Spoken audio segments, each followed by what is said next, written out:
ไปลองเบิ่งไปลองเบิ่งมาได้เช้าผู้บ่ประมาณงูนี่เฮาแลเราได้งูนี่ไม่ว่าอะไรเรื่องได้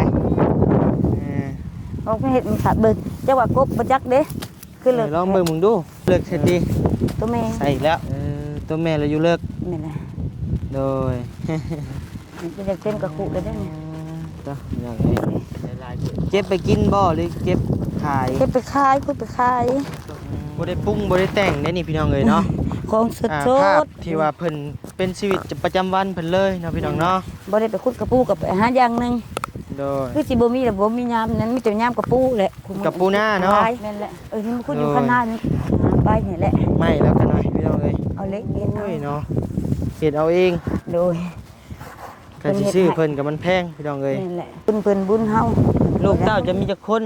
2คนนี่แหละอยู่นำก็ได้โอ้คนนึงก็ให้ย่าเลี้ยงคนนึงอยู่กับย่านั่นแหละอยู่สวรรค์โดยผัวเจ้านี่คนสวรรค์บ่คนเก่งเกาะนี่แหละอยากเข้าอยู่บ่ว่าย่าไปอยากเข้าว่าดังๆใช้เฮาพอไม้นี่ตอนนี้อ่านเด้ออยากเข้าบ่เฮียนโดยเป็นหยังคืออยากเข้าเฮียนอยากเป็นหยังจะเขียนหนังสือเป็นอยากเรียนหนังสือสมุนเรียนหนังสือแล้วจบม.7แล้วสิไปเป็นหยังเป็นหมอเป็นตำรวจเป็นทหารเป็นในครูเป็นหยังเป็นทันหมอฮะทันหมอว่าดังนั้นทันหมออยากเป็นทันหมอเป็นหยังจะยังเป็นทันหมอว่าดีๆป้าลุงเพิ่นเบิ่งนะเพื่อมาปิงตัวแม่หรือเบิ่งพ่อเบิ่งแม่หรือมาเบิ่งเอ้น้องบ่แน่นั่นบ่นักไม้ไปเลยอายคือถ้าวันมีรถถีบนี่น้องเพิ่นขี่ไปเองได้บ่เฮาก็สิบ่กล้าที่หยังเฮายันรถตามน้องเพิ่นอีกแสนหาสิเพิ่นกีบนี่บ่แล้วก็ลักๆนี่อยากได้รถไปส่งเลยเนาะเข้าใจอยู่พี่น้องเอ้ยเพราะคนเป็นแม่เนาะถ้าว่าให้น้องเพิ่นย่างไปเองก็ย่านนะเฮาว่าอยู่เงินไกลทางเฮาก็ยังคิดย่านลูกไปหาลิ้นเพราะว่าทางเอื้อยเพิ่นหรือว่าทางเอื้อยซะเนาะพี่น้องเนาะเราเคยผ่านจุดนั้นมานะพี่น้องเอ้ยจนว่าขากุดขาขาดนี่นะ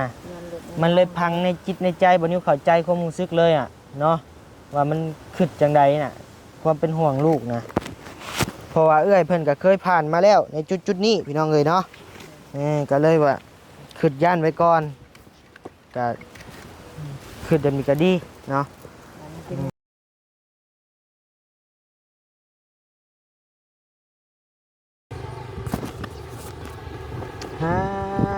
พี่น้องเลยเนาะเปิดคลิปเปิดภาพมาบาดนี้อยู่ที่ทางเข้าวัดป่าแก้วบุญทัน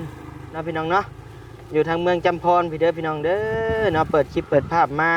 กระจิแปลงหูแปลกตาในจักเล็กจังหน่อยนะพี่น้องเนาะเพราะว่าเคยมาครั้งแรกเด้อพี่น้องเด้อเนาะ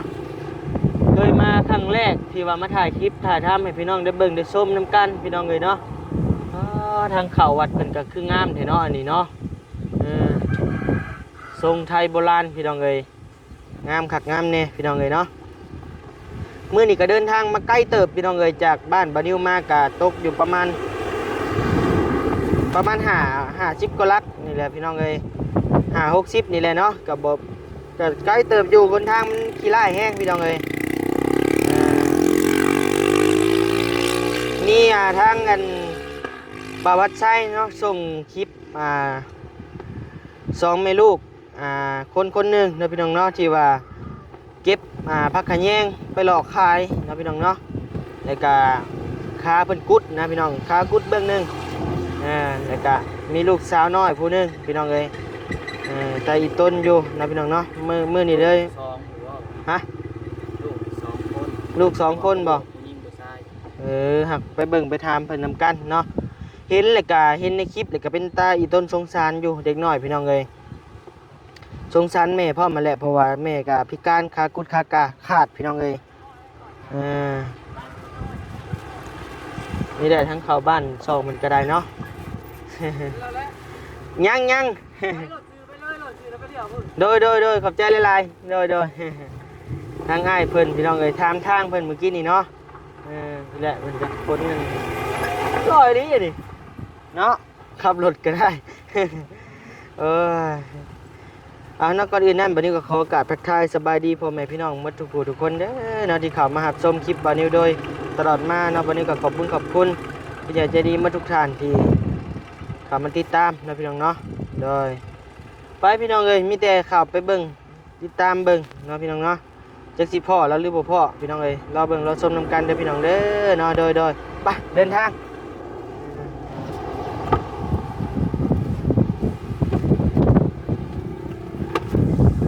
โอ้นี่บ่อันเฮ็ดมื้อนะฮะเออโดยอาจจะเป็นหยังกันกับน้องเพิ่น เป็นอันนั้นเลยเนาะ เอ้ยน้องแท้ๆบ่ บ่แม่นแม่เดียวกัน โอ้ หลานเฮาอัน โดยใช้เงินซ่านน่ะนาง เพื่อนเราก็อันนั้นเด้โตหลังใหม่ โอ้เดี๋ยวจะพาไปนี่เด้อ โดย สบายดีปะลุงนี่นะสบายดีเออ เห็นจื่อเลยเห็นนี่เบิ่งอาจจะแปลงให้โอ้ยเนาะมาพ่อแล้วพี่น้องเอ้ยเดี๋ยวจะจอดหาอยู่ห่มก็ได้ให้เอียวรถก่อนโดยพ่อแล้วพี่น้องเอ้ยอืม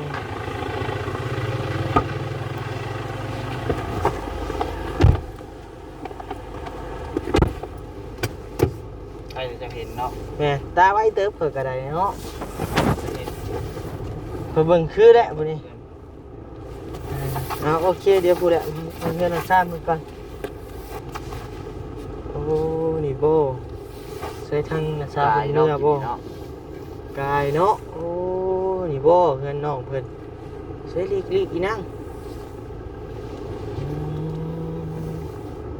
ข่อยขึ้นว่าคอกแบ่ได้ข่อยกายกินนี่นะข่อยบ่ว่าแนวอื่น ข่อยขึ้นว่าคอกแบ่ไปพี่น้องไปลงไปลุมผูปะมาเดี๋ยวไปทำข้าวก่อนพี่น้องเอ้ย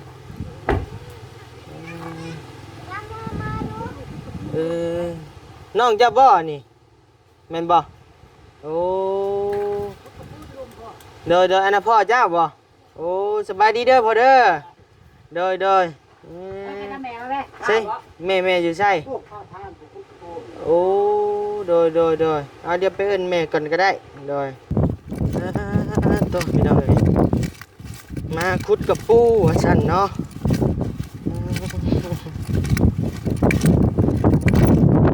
เสร็จไปเบิ่งวิถีชีวิตเขาก่อนพี่น้องเอ้ย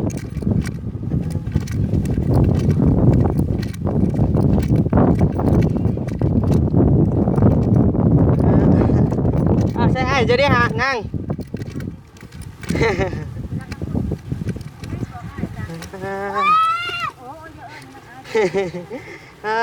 สบายดีขุดกับปูบ่ใส่เบิ้งพาไปขุดแน่ได้หลายแล้วบ่นี่โอ้บ่ใครก็อย่าไปลองเบิ้ง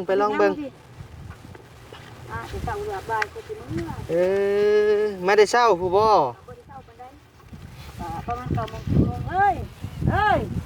ทางนั้นยังเอิ้นหาแม่อยู่ เด้ฮู้กับปู ใช้หูกับปูฮะ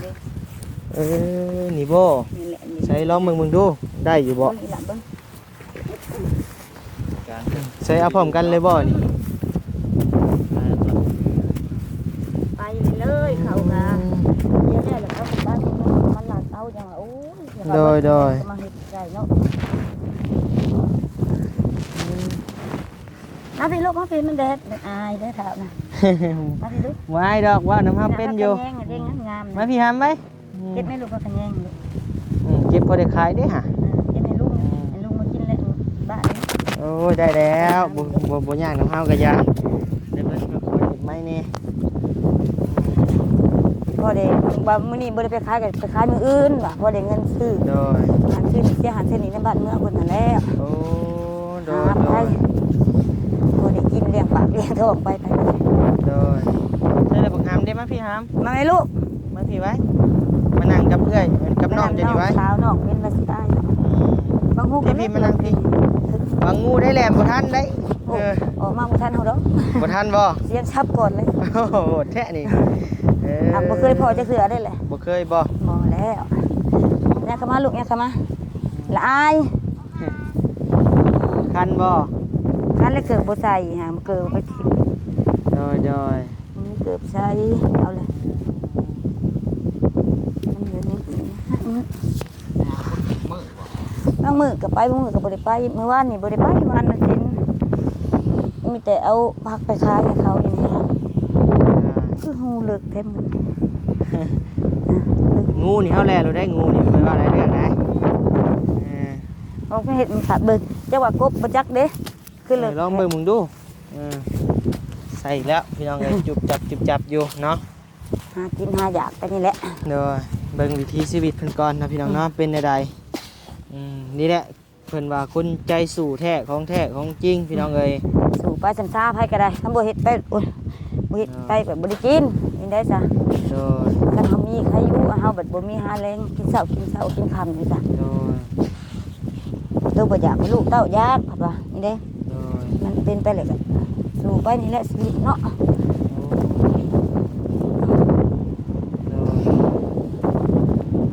ตัวน้อยนี่ก็ปูก็บ่ได้ ปูบ่ นี่แหละ ตัวน้อยอยู่เลิกเสียติ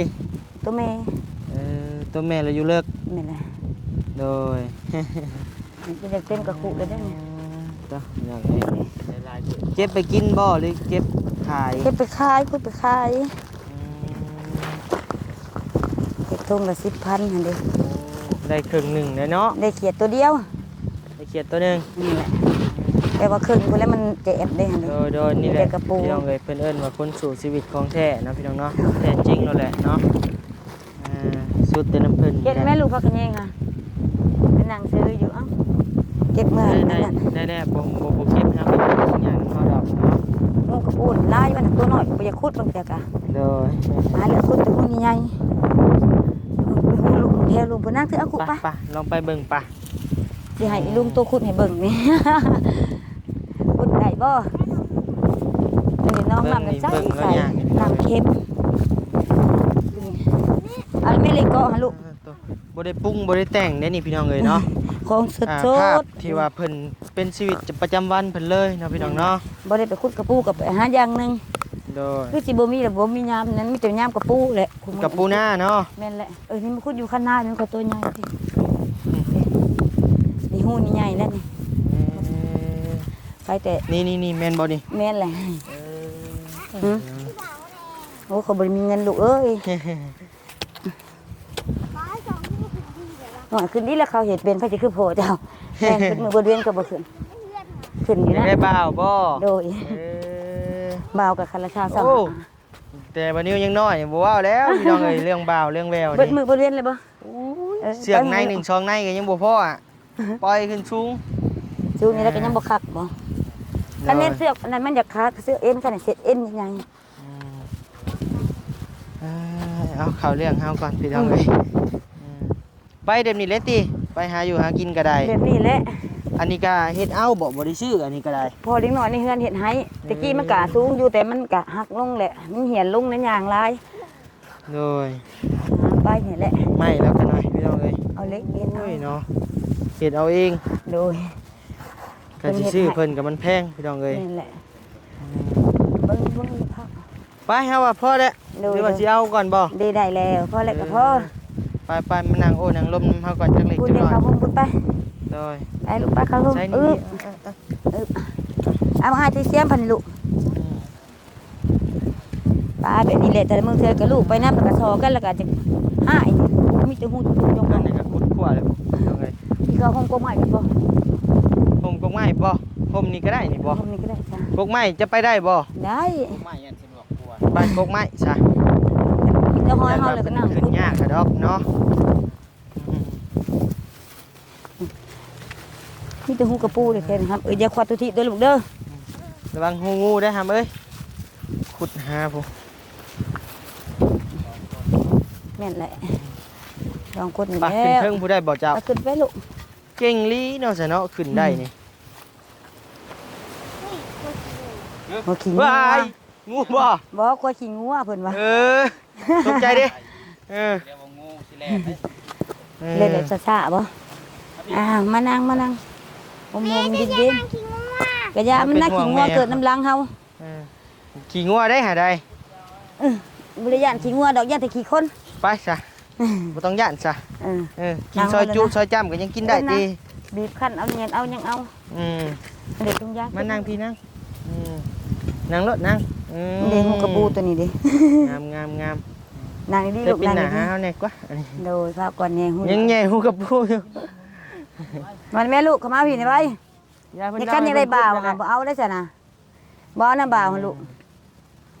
นี่เอาก็มาเลยแม่นะลุงว่าสิซื้อให้โตหั่นแหละเฮาบ่มีเงินเนาะโตเชื่อ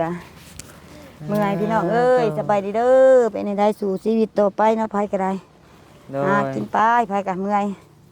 โดย บางมื้อก็จนท้อพุ่นแหละบางเทื่อก็ได้นั่นมันเมื่อยนี่หากินหาอยากนี่ หานี่บัตรหนึ่ง อืม หาให้บ่าวพัดชัยจับกล้องให้ก่อนพี่น้องเอ้ยเนาะ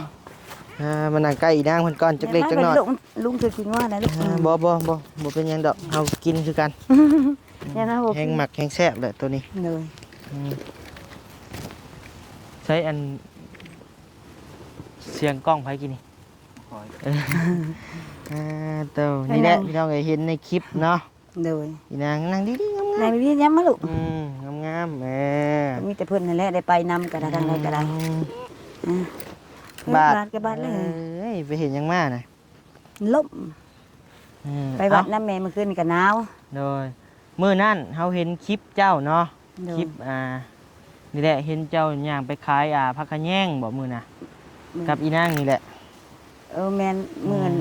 ไทยปากเซ่บ่เพิ่นขายเพิ่น บ่โจ้นี่เพิ่นอยู่ในอันเมืองจำพรคือกันนี่แหละว่า โอ้ บ่ โอ้ โจ้ แม่นแหละบ่โจลงทบนะ แม่น แม่นแหละ แล้ว เพิ่น ก็ มาส่ง โดยมื้อน่ะไปหยังไปขายผักกะแยง ไปครับกันแยงกับกระปู โอ้ ไปกับลูกสาวพุ่นละจนหดแยกหงหมอกำลังสิขึ้นโง่ขึ้นมาแล้วเพิ่นเห็น บา ว่าง เพิ่นพ 2 เดือนที่แล้วนี่ก็เห็นในคลิปสาวบุญ แม่นแหละ กับ ครับ คลิป ตอนนั้น สาวยังบุ เพิ่นนี่ยังกะ ขี้ดื้อ ก็เลยว่าบัดนิวเห็นเนาะ เห็นไหมล่ะพี่ บั น้ ด อง ว่าใจส่งมาเบิ่งกะ เห็นเลยกะตาอีต้นเลยกะชวนกันมาพี่น้องเอ้ยมาเยี่ยมมายามเบิ่งเนาะเป็นจังใด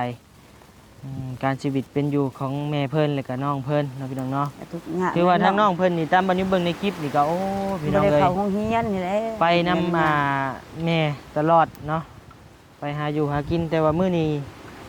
เป็นจังไดคือว่าบ่มานำ นักลิ้น เห็นเพิ่นบ่ได้ลิ้นได้ บ่ ไป ได้ลิ้น ปั่นเอาข้าวไปซีกับเอื้อยว่าซั่น ก็ไปนะเค้ก อื เอา ม เรียนเฮือนนั่นแหละเฮือนยานั่นแหละ โดย ไปกันนั่นแหละ ยับออกมาหน่อยพี่นะ กินงัวนี่เอ้าจับทิ่มหรือบ่นี่ ของแท้เลยนะมัน โอ้ยเนาะ บ่แม่นขี้คนกับพ่อนะ ลูกผู้เฮ็ดมือ เอ้าตั้งนี่เป็นพ่อบ่ เอายับออกมาพี่นะ นะว่าลูก ยับออกมา เรียนดีๆบักอ้ายได้ทางได้แล้วบ่กระปูหา มาพี่ออกมาหน่ะพี่ เลิก สินางข้างหลังเอง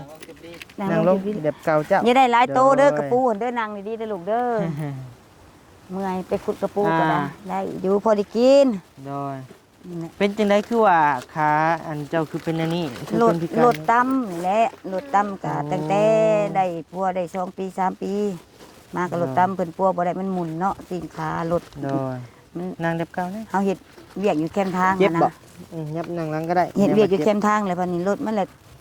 ตีนแตกมันเลยเสียหลักมันเลยเอาบ่อยู่มันเลยเวียงลงมาใส่ โดย เฮาเลยไปโป๊ะนำบ่ทันเฮาตะกี้ประตุ้ยเนาะ โดย 7-80 โลบ่โอ้มีคนหนึงหันตายคาแล้วก็มันผู้ที่รถตัดอันนี้เลย โอ้ เฮานั่นเห็นกับตาเห็นโอ้ยคือเห็นแต่กูมื้อนี่ โดย จนแบบเขาเล่นรถไว้กันยังย่านแหละ โดย มาแล้วมันหมุนเบิดแล้วปัวบ่ได้ไปตัดอยู่มุก ไปนอนอยู่มุก3 เดือน 4 เดือนพุ่นน่ะสองผัวเมียไป โดย เบิดเงินเบิดดินย้อนขายกินปัวเจ้าของเอง เพิ่นบ่ได้เป็นโทษเป็นหนี้ให้บ่ เพิ่นเสียหายกระแต่50 ล้าน เออ 50 ล้านตะกี้ก็100 1เจ้า24 25บ่ โดย ประมาณ ได้แต่25ล้านเนาะ แม่นแหละ25ล้านมันก็บ่คุ้มค่าแหละกับชีวิตเฮาเนาะหากแต่ว่าการได้จำเป็นแล้วมันเป็นไปแล้วเฮาก็บ่อยากให้มันเป็นมันก็เป็นไปแล้วเนาะ โดย แล้วก็มีเพิ่นพวกโยธาเพิ่นหัวหน้าเพิ่นซอยน่ะ2,500 โดย 2,500เหรียญเด้ โอ้ ก็ตกเป็นเงินบาทจากเท่าใดแล้วเฮาก็บ่ได้ลำไรมีแต่พอเด็กน้อยเขาแล่นเอาเพิ่นซอยเลยได้สำนั้น โดย ผัวนี่ผัวผู้เก่าแต่จะเป็นผู้บ่ แม่นแหละ เพิ่นก็ยังบ่ได้ทิ่มได้ปะเนาะ โดยใครๆแต่ยังว่ามีบุญเพิ่นบ่ถิ่มบ่ปะเฮานี่แหละอ โด ยู่ ย สู่กันไปนี่เกิดมาได้ลูกได้เต้านี่แหละ เนาะ เพิ่นก็บุญเพิ่นบุญเฮาเพิ่น ลูกเต้าจะมีจักคน 2คนนี่แหละอยู่นํก็ได้ โอ้ คนหนึงก็ให้ย่าเลี้ยง คนหนึงอยู่กับย่า แม่นแหละอยู่สวรรค์ โดยผัวเจ้านี่คนสวรรค์บ่ บ่คนแกงกอกนี่แหละ แต่ว่าย่าไปอยู่สวรรค์ แม่นแหละเพิ่นบวชเพิ่นบวชแล้วเพิ่นบ่มีลูกมีหลานเพิ่นอยากไปอยู่นํไปเลี้ยงซอยเพิ่นว่า โดย มีแต่ตัวใหญ่ๆได้เกลียดกระปูกับมัน เอาไว้ก่อนกระปูเจ้า มันงาม งามเนาะ แม่น อ่าขอโทษเจ้าซื้อแนวได้ ซื้อหน่อย สาวน้อย แม่นแหละ อายุจักปี 37 37 โดย 37 ปีไหนพี่น้องเอ้ย มันหักเฮาสุดโทมหลายเฮา อันนี้น้องมะลิอันนี้ โดย จักปี บอกลุงได้ไหม 7 ปีอันน่ะน้องหยังอ่ะนะ พุทธดีถือแท้เพิ่น พุทธวี พุทธดี พุทธดี โดย อายุ 11 ปี10 สิบ ปีนี่แหละ11นี่แหละ 11ปี 11นี่แหละนั่น อื เฮานั่นพี่ได้แต่ลูกยังบ่ได้เข้าโรงเรียนเลยเฮานี่เฮ็ดได้ เด้อยังไปเข้าโรงเรียนมาซองบ่ นั่นแหละ อืม เห็นลูกอยากไปโรงเรียนกับเขาคือเสียใจเจ้าของหน่อยยายเจ้าของต้องเสียกระโทษนํอีกตัวบัด เด้อ โรงเรียนก็บ่ได้เข้าโทรเอาไปฝากกับวัน โอ้ย ในครูเขาบัดแนะนำให้ไปเข้าลักซี่เฮาบัดบ่มีรถมีรางเที่ยวส่งลูก เด้อ นี่ได้แต่เฮาถูกเฮาบ่มีเนาะก็จำเป็นแหละอดเอาลูกเอ้ยว่ะมันสิสัวกันมันสัวไปมันบ่ดีกันมันบ่ดีไปเฮานั่นว่ะ เด้อ มันเฮ็ดได้มันเป็นไปหลายไปกะ อืม เฮาก็บ่อยากบ่อยากให้ลูกเขาเนาะบ่มีเฮาก็สิหาให้เงินคำ โอ้ย เขาอะอันนี้ว่าลูกเฮาได้เข้าโรงเรียน เด้อ ครับบ่มีรถรางไปเฮาก็เลยจำเป็นบ่ให้เขา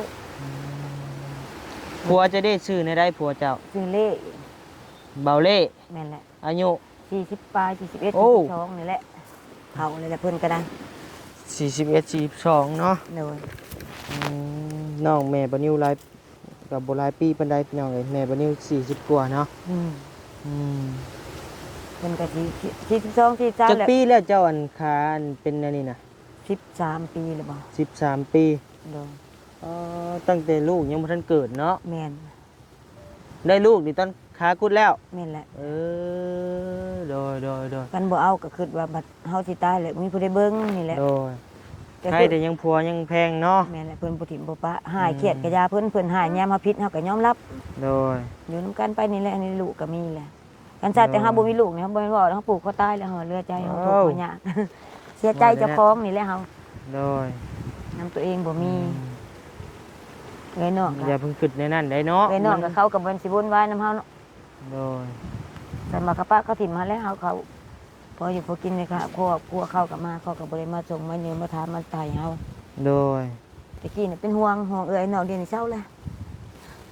ตัดสินใจใส่ลูกแหละลูกกับผัวเบิ่ง โดย สู้ต่อไปไปก็ได้ เมื่อเด้อสิลองถาม เลย อยากเข้าอยู่บ่โรงเรียนอยากเข้า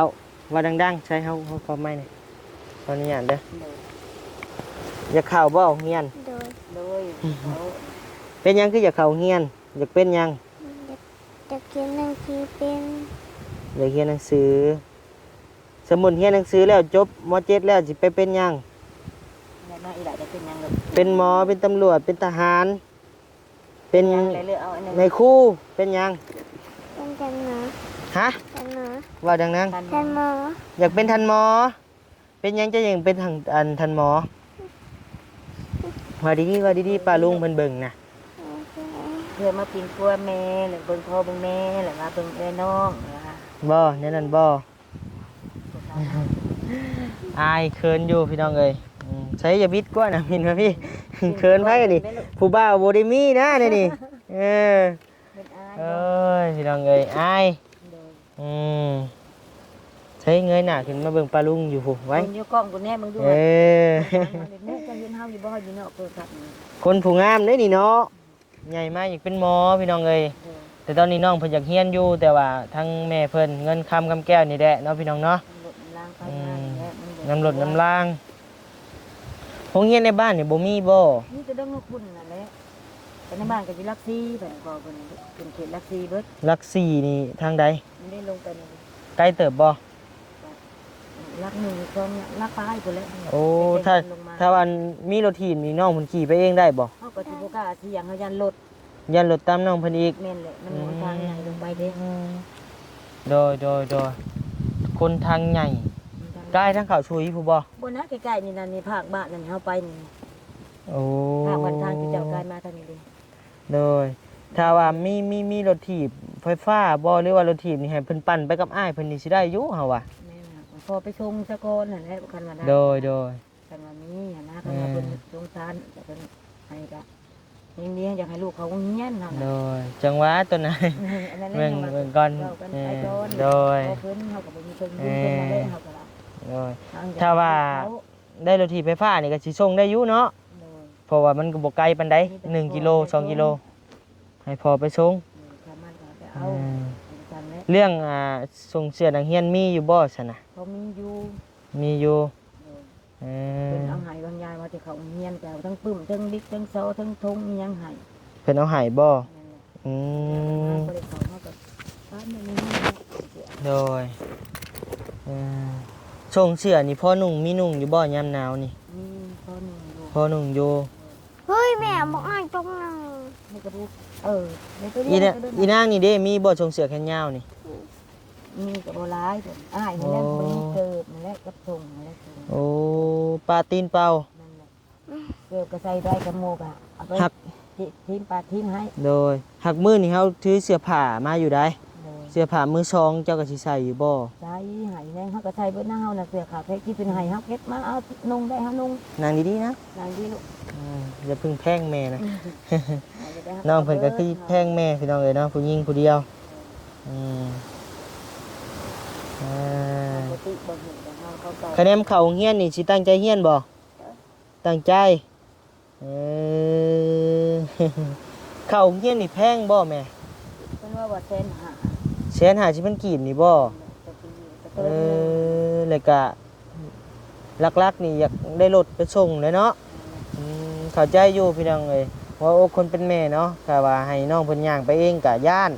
นั่นนะเฮาว่ายืนมันไกลทางเฮาก็ยังคิดยานลูกไปหาลิ้น เพราะว่า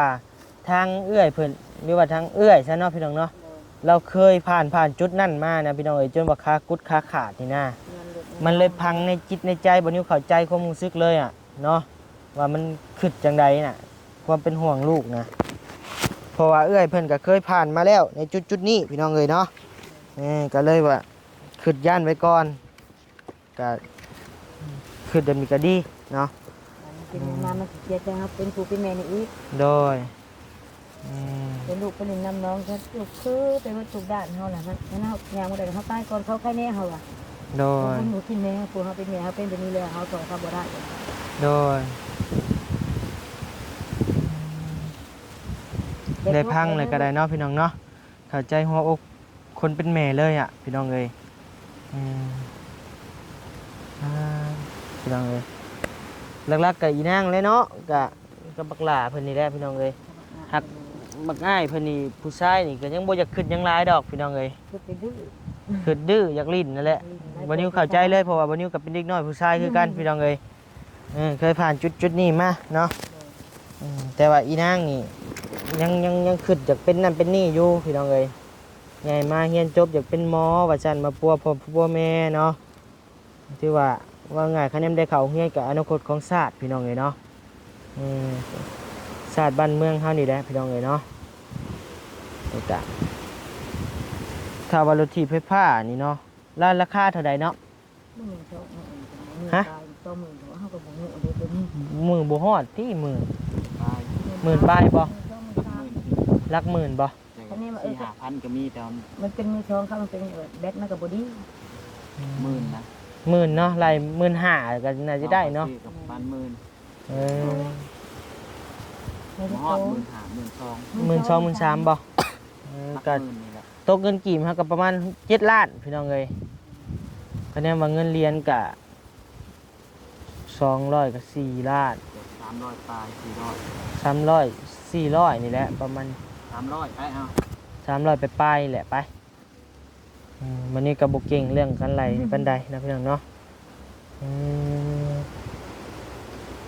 เขาก็กินข้าวเลยบ่นี่ ยัง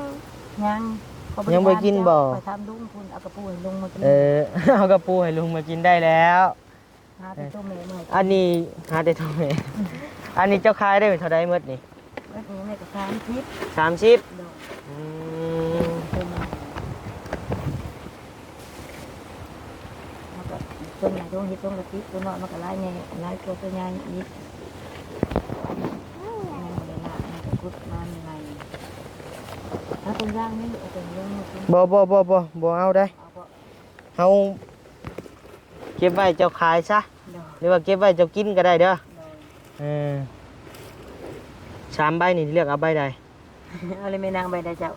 เอ๊ะเป็นเอาเงินใบนะ โอ้ใบบาทบ่ฮู้บ่เท่าใดนี่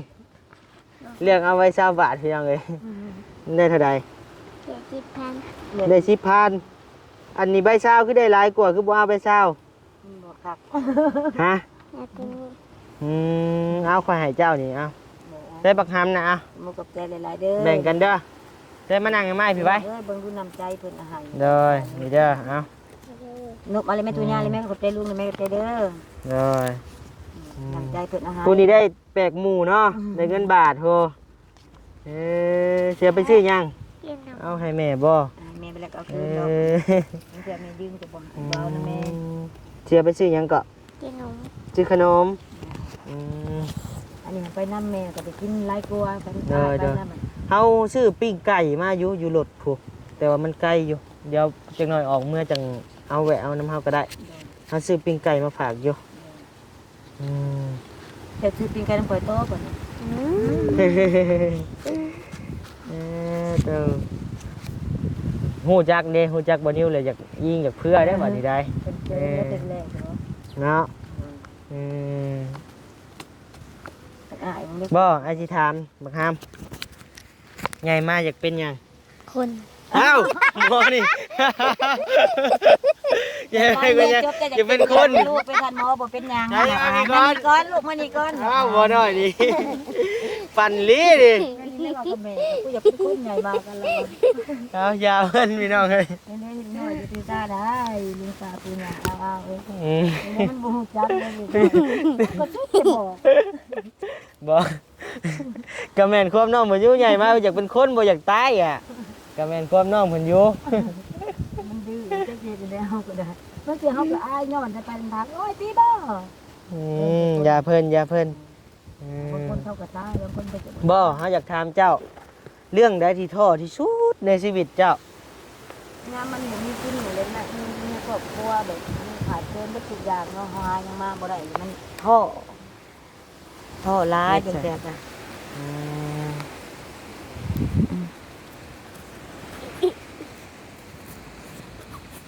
อ้าว ใช้เนี่ยบ่ได้บ่ บ่นี่มันแข็ เฮ็ ง ดใส่กระเป๋าก็ได้ ก็ชีวิตท้อก็ท้อต้นแบบเฮาหาเงินหาคำบ่ได้บัดเจ็บบัดเป็นนั่นแหละเฮาก็ได้ โดย บัดไปเพิ่งไผก็บ่ได้เอ้ยน้องก็เพิ่นกับพ่อเพิ่นในครอบครัวเพิ่น โดย เอาบัดมันสิท้อเบิดทุกอย่างจริงที่ว่าเงินหาก็บ่ได้ข้าวก็บ่มีกินเพิ่นบัดเงินเหตุบ้านการเมืองเพิ่นก็มาเก็บน้ำตู้อยู่ในครอบครัวเนาะ โดย บางทีลูกครัวบัดเจ็บเป็นคือกันอีกเพิ่นก็ตัดใจแน่เพิ่นก็เฮ็ดเวียงนักบ่ได้เฮาก็คือท้อไปเบิดทุกอย่างบางเทื่อก็จนอยากปลูกพุ่นละอีหลีนั่นน่ะ โดย แต่ว่าบุญทำมันยังบ่ได้ถึงขาดตาย โดย ขนาดแล้วว่าบางเทื่อก็คือไปขึ้นมาคันกูตายไปลูกกูสิอยู่น้ำพายเห็นเขาถูกกว่ากูก็ยังสู้ต่อไปบางเทื่อ โดย ก็คือลูกแล้วก็คือ ท้อได้แต่อย่าถอย นั่นแหละ ชีวิตคนเฮามันต้องสู้เด้อเด้อ เดี๋ยว อ่า คันเฮาคื สิ่ อง ที่ถูกสิ่งยากชำได้กะสู้ทำบ่สู้ดิสู้ได้ทุกอย่าง ได้ด้วยทุกอย่าง อ่า แม้กระทั่งว่าให้เจ้าจ้างขาคนคอยใช้ซอยชีวิตลูกเจ้าเนี่ยเขาสิเฮ็ดได้เพื่อลูกเพื่อตาครอบครัวเฮาน่ะคอยสิซอยชีวิตลูกเจ้าเก็บเป็นว่าเพิ่นว่าจังให้ขากันคอยสิซอยเจ้าจำเป็นได้ทนได้เฮ็ดได้เด้อพ่อใจความหักแพงครอบครัวลูกเต้าหากแต่ปัญหาเขาก็บ่เข้าใจเฮาดอกผู้เป็นแม่ก็แต่ยามันเขาใหญ่เขาคือเฮาก็เขาพอสิคิดได้ โดย นั่นแหละ นี่แหละเนาะพี่น้องเนาะชีวิตคนเฮามันเลือกเกิดบ่ได้ ยามบ่มีกินบางเทื่อเขาวน้อยเดียวเนาะต้มให้ลูกกินถ้วยหนึงท้องถ้วยป้าให้ลูกกินตัวเองหิวซองอดเอา โด น้ำล ย งไปยามนี้เห็นให้เขากินแต่ตัวเนี่ยนะหาบ่ได้ โด เพื่อย เดี๋ยวกับไปขอเขานะเพื่อนก็บ่ให้ อืม แต่กี้แล้วมาเดี๋ยวนี้เพิ่นก็เฮากับไปหา มียังพอได้เฮาเก็บเฮาไปขายปลากระหยอกปลากระหยังไปบ่ซื้อเฮาก็ย่างไปบ่ซื้อต่อยก็ขายน้อยก็ขาย โดย เฮาน่ะสู่ไปนี่แหละ อืม บางมื้อไปกับ สู่ ลูก ไป นั่นได้20-30ก็กิน โดย คือมากินของกินของอยาก เอ้าเนี่ยจังได๋ก็สู้ๆเด้อเป็นกำลังใจให้เด้อ โดย แล้วก็ทางน้องเด้อสู้ๆเด้อถ้าว่าได้เข้าโรงเรียนให้เป็นเรียนให้มันจบได้เป็นหมอแท้ๆเด้อ โดย เป็นกำลังใจให้เด้อถ้าว่ามีโอกาสเดี๋ยวอาจสิเข้ามาเยี่ยมมายามอีกเด้อ โดย สู้ๆให้ป้าลุงเบิ่ง สู้ๆ 2 นิ้ว สู้ๆไปสิคน ชิโยโก สู้ๆไปสิ สู้ๆเบิ่งคนสู่ชีวิตนี่ใช้เงินน้อยไปใช้หมดบัด ให้ลอยกิ๊บไปนี่เอาบ่น่ะก็สู้แล้วสู้เพื่อดีแล้วผมคุดกันหน้าบ่ได้จำผม อันนี้ ถึงงานดีๆได้อลูก อันนี้ให้เจ้าไปซื้อยาสะหัวมันชาเด้อหัวเหนียวโพดแล้วนี่อ่า ซะหักปลินกี่พุ่นกี่ดินเล็กน้อยมันหมดเฮาเว้า ข้าวน้ำได้มีอยู่มีกินอยู่บ่เอ้ยในเฮือนในซาน ก็ยังเหลือข้าวซองซอไปข้าวเปลือกนั่น โอ้ข้าวชอบข้าวเปลือก2ชอบ นี่แหละ บัดซีมาก็ได้ข้าวกินอยู่ข้าวสารน่ะชอบนึงเนาะ โดย อืม ก็ ข้าวมาได้ใช้ข้าวเห็ดให้เห็ดหน้า นี่แหละเขาได้15สอบก็ใส่นี่ใส่จิ้นหมูเบิดแล้วก็ปลาเมียนหมูก็ยังมาลักเอายังว่าข้าว3สอบ อื แล้วก็สอบหนึง โดย เอาไป โด ขาย ย กระปูมือนั่น แต่ว่าสมมุติว่าเนาะ โดย เฮาซอยได้ขั้นเบื้องต้นนี่ทั้งเอื้อยนี่อยากได้หยังที่สุดสมุดเนาะ สมมุติว่า โดย ก็อยากได้เงินคำนี่แหละพอได้ใส่จ่ายในครอบครัว โดย พอได้ซื้อนั่นแหละเสียเหตุบ้านการเมืองกับเพิ่น โดยและซองเด้สบัด นี้ นี้ มากก็อยากให้ลูกเขาโรงเรียน เอ เอาเลย อหลักๆสุด เขาโรงเรียนให้ลูกเขาโรงเรียนแหละกับเงินคำจงรุดนี่แหละ โด เพราะว่าย มันยากนี่แหละเฮานะ อืม ให้เพราะว่าให้เฮาบางเบาภาระเฮาหน่อยนึงอะนะครับให้เฮา โดย กินหายากเพราะว่าอยู่เงินปลูกผักปลูกหญ้าเฮาก็ซอยในครอบครัวได้อีกแล้วเฮาก็สิปลูกผักบัดบ่มีเงินซื้อ โดย ไปหากินก็คือนี่แหละพอได้ซื้อกินแต่หายปาก แต่ละมื้อนะ ในพักก็ทำไปติดหนี่เพื่อก็บ่ให้ติดแล้วเฮาบ่มีเนาะ โดยเอาสู้ๆเด้อ โดยโดย เดี๋ยวเป็นจังกำลังใจให้ โดย ทางน้องนี่ก็สู้ๆให้ได้เป็นอย่างสิฝันเด้อเดี๋ยวอ้ายก็สิได้กลับป้าแล้วบัดนี้พูดแล้วเฮาก็มาแต่เซโนเฮาน่ะ ตามมา อยู่ ถามมา อยู่สวรรค์ นำทาง บ้านนั้นอยู่ตะกะโตสวรรค์ เฮาอยู่เซโน โดย เซโนแข้งสวรรณเขต นั่นแหละเฮาก็ เมืองอุ บ้าน ทุมพร บ้านเกิดบ้านเก่าเฮาก็อยู่อาจจะพังทอง โดย เฮาก็เลยจะมาเอาผัวอยู่นี้ โดยโด ลูก ย น้ำผัวถึกลุงนี่ลูกนั่งลงไปแต่สิเหมือนลุงบ่ เมื่อบ่ แม่บ่ คือหัวอีก เอาเมื่อเป็นหลานบ่ไปเฮียนอยู่เซโนบ่อืมมาพี่ก่อนมาสบายดีป้าลุงก่อนนะสิเมื่อป้าแล้ว สบยดีไป เออ ไปนั่งนี่ดิ นี่ ลูก มานั่ง นี่มานั่งพี่ มานั่งพี่อืม สบายดีเด้อป้าลุงเอ้ย โดย เด้อปลาลูกเอ้ย ก็ให้เบิ่งแงงลูกหลานนี่ทุกอย่างปากมองนี่ไปสิ เอาว่า ใช่ สิ ว่า เว้า ไว้ เลยแม่ ให้เชื่อไม่ให้พังเว้านี่ไหม อันดับต้น ว่าเลยแม่สบายดีเด้อเลยแม่ เราก็เป็น เอาจนให้เพิ่นสิบ่ นั่งดี นั่น ๆ น่ะเพิ่นสิ ให้ บ่ ผม แพ้ มาได้มื้อหน้าได้ ว่าเลยแม่ คอยปลาลุงอยู่ดีมีแห้งเด้อวันนี้ แบบว่าคือว่าวันนี้เราสิแข่งฮู้ว่าแล้วบัดนี้ เคินพี่น้องเอ้ยยังน้อยอยู่เนาะ เนาะ เอาเนาะทางบัดนี้ก็สิได้จบคลิปเพียงจำนี้เด้อพี่น้องเด้อเนาะฝากพ่อแม่ สบายดีก็ฝากพ่อแม่เบิ่งแยงลูกหลานนี่แหละ โอ้ย ต้นสงสารผู้ขาดทุกหญ้าปากมองนี่แหละ หากินเช้ากินค่ำ นั่งดีๆไหมนั่งดี นั่งดีลูก ๆอืม